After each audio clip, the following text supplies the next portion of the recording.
तर चांगुरबाबा धर्मांतर प्रकरणी ईडीकडून छापेमारी करण्यात आलेली आहे। उत्तर प्रदेशातील बलरामपूरमध्ये 12 तर मुंबईतील 2 ठिकाणी छापे पडले।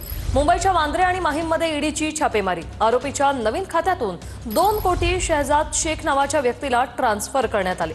वांद्रे येथील घरात असलेल्या शहजाद शेखचीही ईडीकडून चौकशी सुरू आहे। शहजाद शेख याच्या माहीम येथील घरातही ईडीकडून तपास सुरू आहे। याचा आढावा घेतला आमच्या प्रतिनिधींनी, पाहूया। चांगुरबाबा धर्मांतर प्रकरणात ईडीकडनं आता मुंबईतल्या 2 ठिकाणी कारवाई जी आहे ती सुरू झाली आहे। आपण जर पाहिलं तर चांगुरबाबा धर्मांतर प्रकरणामध्ये आता ईडीकडनं ही मोठी कारवाई जी आहे ते करण्यात सुरुवात झाली आहे। याआधी आपण जर पाहिलं तर पुणे मावळ येथे सुद्धा ईडीकडनं ही कारवाई करण्यात आली होती। त्याचपूर्वी आपण जर पाहिलं तर उत्तर प्रदेशातील बलरामपूरमध्ये 12 ठिकाणी करण्यात आली होती आणि यानंतर आता मुंबईतल्या 2 ठिकाणी ईडीकडनं ही कारवाई करण्यात येत आहे। आज पहाटे 5 वाजल्यापासूनच छापे टाकायला खरं या ईडी अधिकाऱ्यांकडून सुरुवात झाली आहे। एकूण 14 ठिकाणी हा संपूर्ण तपास जो आहे तो सुरू आहे।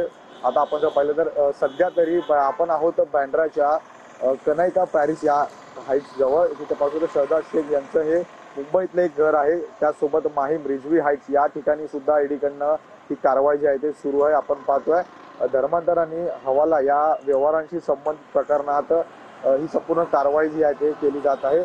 आरोपी नवीनच्या खात्यातून सुमारे 2 कोटी रुपये शहजादच्या नावाने या बँक खात्यात ट्रान्सफर करण्यात आले होते। त्यामुळेच ही संपूर्ण कारवाई जी आहे ते करण्यात येत आहे। त्यामुळे आता ईडीकडनं मुंबईतल्या या 2 ठिकाणी जी आहे ते कारवाई जी आहे ते करायला सुरुवात झाल्याचं आपल्याला पाहायला मिळत आहे। व्हिडिओ जर्नलिस्ट गणेश रहाटेसह मी जय पवार, TV9 मराठी, मुंबई।